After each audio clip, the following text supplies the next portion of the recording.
Hey everyone, Red here. Today we are going to combine fan bases, we're going to bridge the gap, and we're going to help people finally understand that the way into dreams is not necessarily banging your head against the wall, but more climbing a short hill and then you're fine.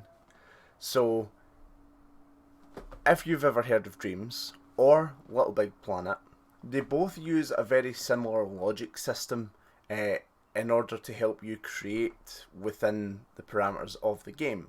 Now, Little Big Planet was a lot more simplistic because it was mainly designed, at least the first two games, to be platformer centric, with the third game kind of opening up the scale of what you could actually build. However, the third one wasn't actually done by Media Molecule, so we're going to leave that out of the conversation.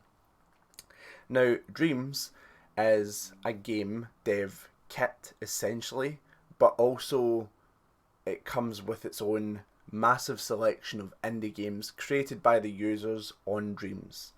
Me being a creator myself, I have created big games, small mini games, kind of artistic wee things here and there.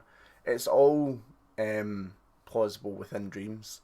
Now, there's a big stigma between people who played Little Big Planet and the people who wanted to get into Dreams, and they couldn't bridge the gap because Dreams does have a bit of a learning curve. And when you come into Dreams and you press square and you look at everything and you're like, oh my god, what do all these do? Help. And then no one helps. Now, Dreams does have tutorials on most of everything. I'm pretty sure. Maybe everything. I don't know. I didn't really like the tutorials because I was just kind of like, right, come on, let me create. And then I got into create and I was like, I have no idea what I'm doing. So I really should have just listened to tutorials. But today we're going to go over a lot of the items that you can use to help you build something to get yourself into it. And a lot of these you'll actually find were in Little Big Planet as well. So if you played Little Big Planet and you were a creator on that, or just played it for fun and you remember creating stuff here and there, you'll actually pick this up a lot easier than someone that's just coming to Dreams brand new. But before we get into it, if you could like, comment and subscribe on the video, it would really help me out, and it would help people try to find the video who might actually need it. So let's get into it. Now, we're just going to go through these are only some of the very basic tools that you'll need to create something, but I'm just going to run over them really quickly to help you understand how they work, because they are very simple. First things first, trigger zone. Exactly how it sounds. You place it down, you choose where the trigger is going to be, and anything that goes into that will trigger whatever you set it up. So each thing you'll notice has this little node, and this basically means that if you go into this trigger zone, it will trigger this. See? And that goes dark because it's no longer turned on until you go into the trigger zone. Very simple, very easy to use. You can set it to have different things or to detect different things. The original setting it's on is to detect controlled players. So basically, if I control this puppet down here, it will now detect that. But you can change it to detect tags, which is our next thing. You can change it to detect imps, the camera, any camera, all controller sensors, scene elements, labels, everything. It's got so many different uses, but essentially, if you go into that trigger zone, it'll trigger what you want it to. Next up, we have a tag. A tag is basically your way of making something very specific. Now, let's say I've got 4 characters I want in the game, and I only want one of the characters to trigger the trigger zone. I will get the tag, I'll change its name to Mo for some reason, and then I'll get the trigger zone and make the trigger zone only trigger tags, and then the name that it's detecting is Mo. So that way, the only thing that this trigger zone is going to detect is the tag Mo, and if I put the tag on the puppet, boom, it'll only detect that tag. Which means if you've got 3 other characters that go into it, it won't trigger it until Mo goes into it. Very simple. Next up we have a switch. On, off. Actually that was off, on. You know, easy. If you want it to trigger something, off, on. Very simple. Place it anywhere, attach it to anything, on, off. Down here, randomizer. This can be used in a variety of ways. Randomizer basically allows you to, well, randomize. Say you've got a bunch of selections. Oh, actually, you know what? This works hand in hand with the selector. Okay, so say the selector has multiple outports, right? They're all going down. You've got to down to J. Say they're all going to different things, like say a soundtrack. You've got a soundtrack of things that you want to play as you're playing your game, but you don't want it to just go through the list. You want it to be random. Well, you hook up the randomizer to, you can either make it go into, just move over to the next output, or you can make it go into whichever port you want that song to play. Then you go into it and you click true random, bada bing bada boom. It will then choose whatever song you want at random. Or if you want a bit more control over it, you can make it shuffle or no repeat, which means it will never accidentally go back to the song it just was on. True random means there's a potential chance it will. No repeat means that there's no chance it will ever just go back. So yeah, randomizer, very simple. A counter, another simple but very helpful one.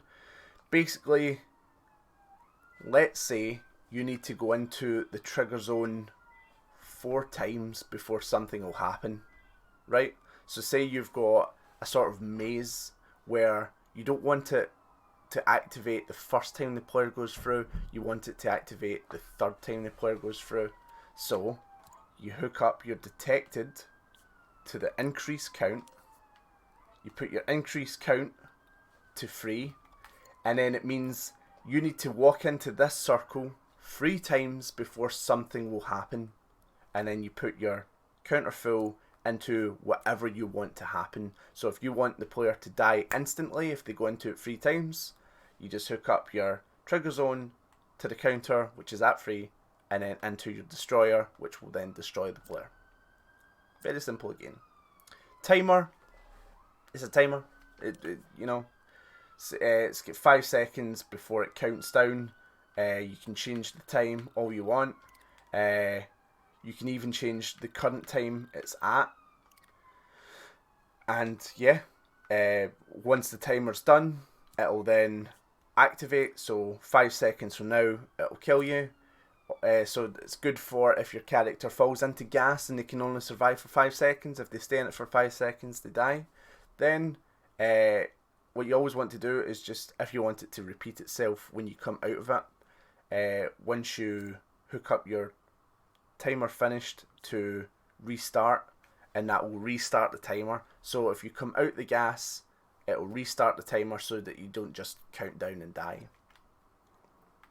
Next, we're getting into something that's a bit more complicated, but very easy when you think about it. So see, you say AND gate. And what? The hell does an AND gate mean? It means and. So let's say I want the end result to kill the player, right?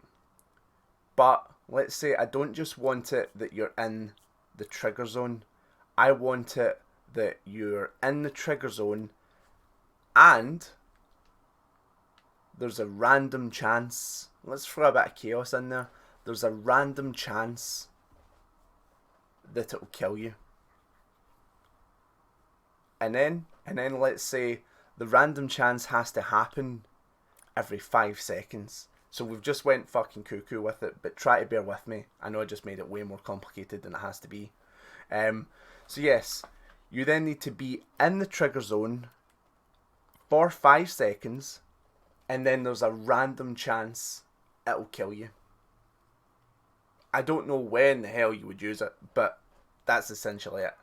And means you need something and something else to happen for it to trigger. So let's say you're creating dialogue for someone, and you want to walk up to them, press a button, and have a conversation. What you would do is it would need this. So it would need you to be in the vicinity of the character, and then you would either go into the puppet. The puppet has a control sensor, and say I want the circle button to be the next deciding factor. So now all you need is to be in the trigger zone and press circle, and then the thing will happen. Very good if you want to have NPCs and dialogue. Knotgate, another one that might confuse you. It confused me for a long time. To be honest, I stayed away from these for a long time until someone forced me to learn.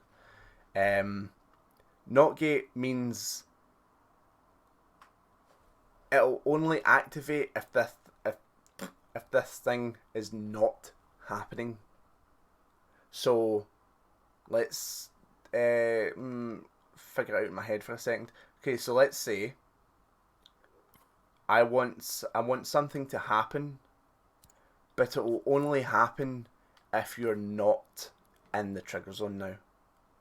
So if you're not in the trigger zone, it'll happen. If you are, it won't. So let's say you're making a horror game and there's a safe room where you can't be jump scared in or just attacked in general. You make this the size of the room, you hook it up to a Knotgate, and then you hook it up to whatever, let's say a selector, where it would select if you're going to get jump scared or not. This would mean that if you're in that room, it's not going to happen. Another wee simple one. Wee simple ones are fun. Calculator. Calculators confuse me to no end, man. There's so many things you can do with a calculator. If you're good at math, you might understand it more. I'm going to talk about the one that I do understand, which is the equals. This is very handy for if you're making something a bit more complex. So equals is that if, I believe it's set the value of the first number you'd like to use. Okay,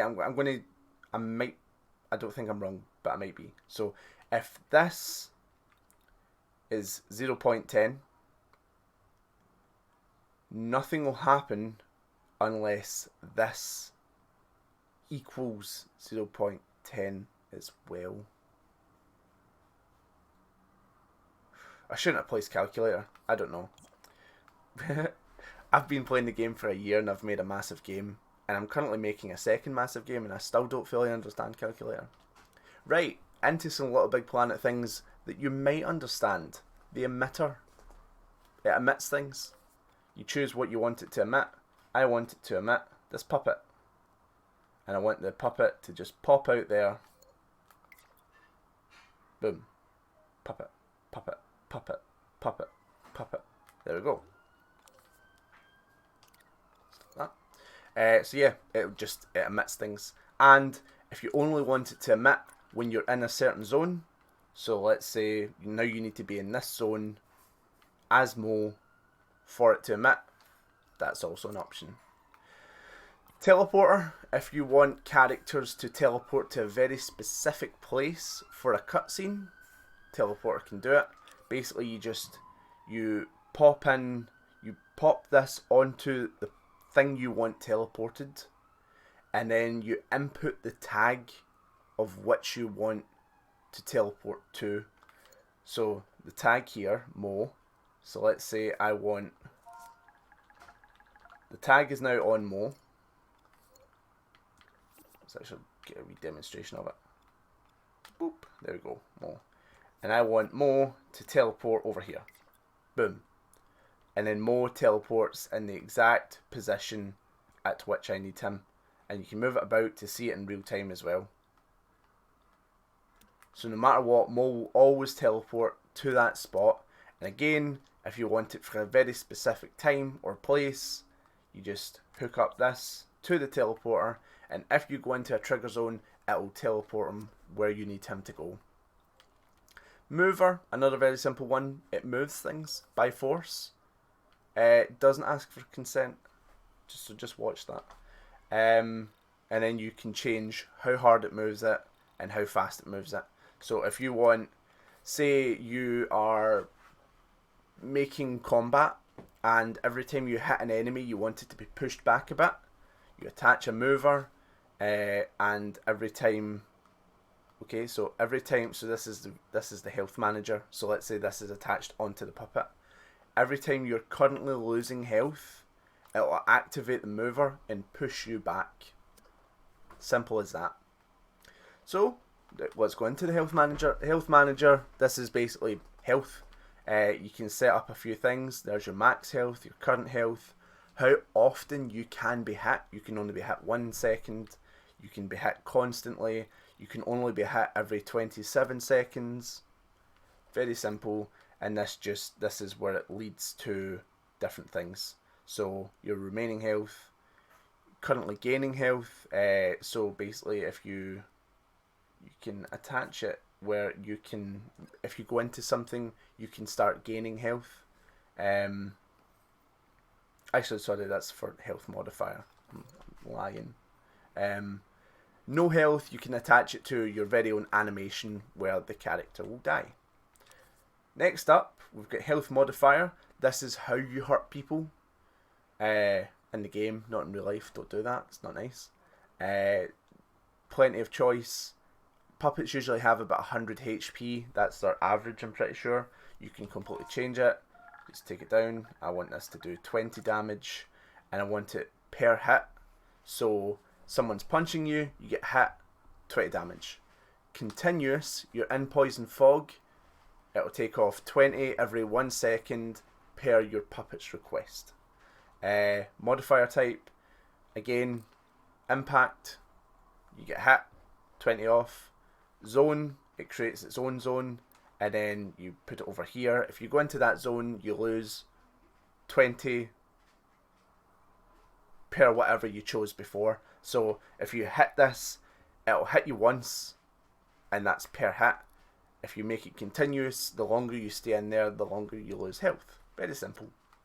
And then you can change its detect labels, so everything has a label, everything can have a tag, so you can get very specific with what you want. Next up, destroyer, insta kill. Second something's in there, it fucking murders it. Boom, dead. Yeah, destroyer instantly kills things. Text displayer, it's text, but let's get a bit more into it. You'll obviously figure these out. These are basically the aesthetics of your text, but let's get a bit more deep into it so you understand.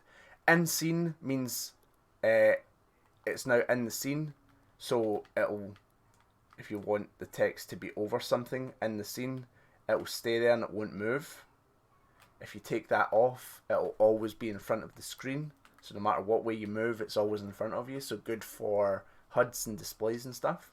Big gadget, I think that just allows you to make sure you're able to find where it is. This is its layer, so if you want it to always be in the front, you put it to 0. If you always want it to be behind, you put it back up. There's always an always on top as well, so that no matter where you go, it will always be on top. So let's say we put it in the scene, always on top is still there, so even if you go behind a wall, you'll still see it. And then you turn that off and it's gone. So yeah, that's a few gadgets, very simple. When you just, oh actually hold on, let's get into this. Now this actually will probably excite you if you've got a big project you want to do and you don't know how to do it. A variable is how something consists over different dreams. So you get a thermometer like Little Big Planet, but if you want something to continue from the first one into the second one, you need a variable. So let's say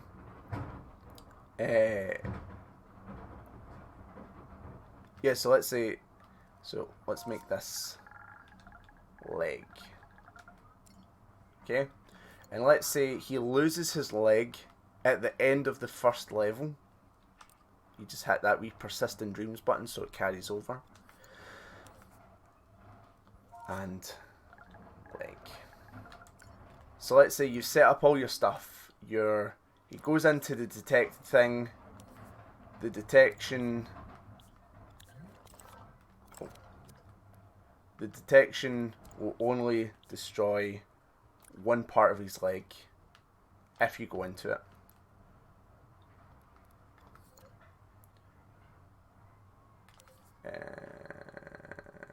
How do I do this? Is it?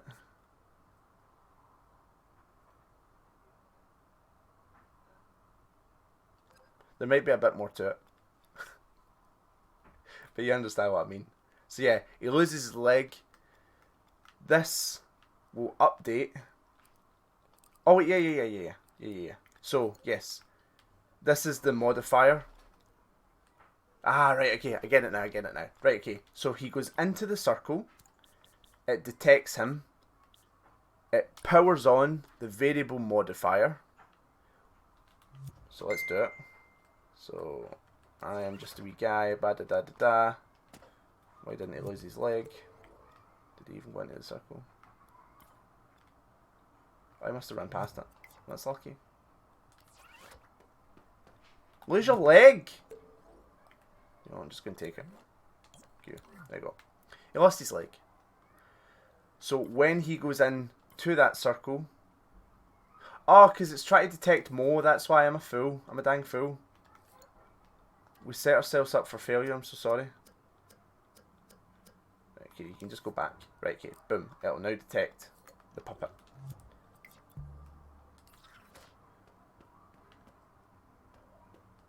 Why game? I'm trying to teach people. I'm trying to make it look easy, and you're just fucking me. Well, yeah, okay. So you go into the circle, it activates this, and it says it puts up the operation value, which will then change this, and that it'll make that one. And because this is now 1, once you go into the next level, the leg is now still going on your next puppet. That's it. I'm sorry that was so difficult. And you'll remember these microchips. These are basically just houses for everything on it. So yeah, let's delete that. Now, what are we at? 23 minutes. Jesus Christ. Let's try and do this under 25 minutes. Let's see. Actually, no. Let's do part 1, part 2. Wee bit of fun. You like this video? Comment, like, subscribe, ask for part 2. Or don't. If you don't, I won't make it. If you do, I will make it. Choice is yours. I hope this was beneficial. I hope this helped in some regard. There are a lot of people willing to help and teach. Dreams also has a forum in which you can go on. You can ask for help. You can seek it out. So, by all means, do it. Do it. And have a nice night or day, wherever you are. Bye.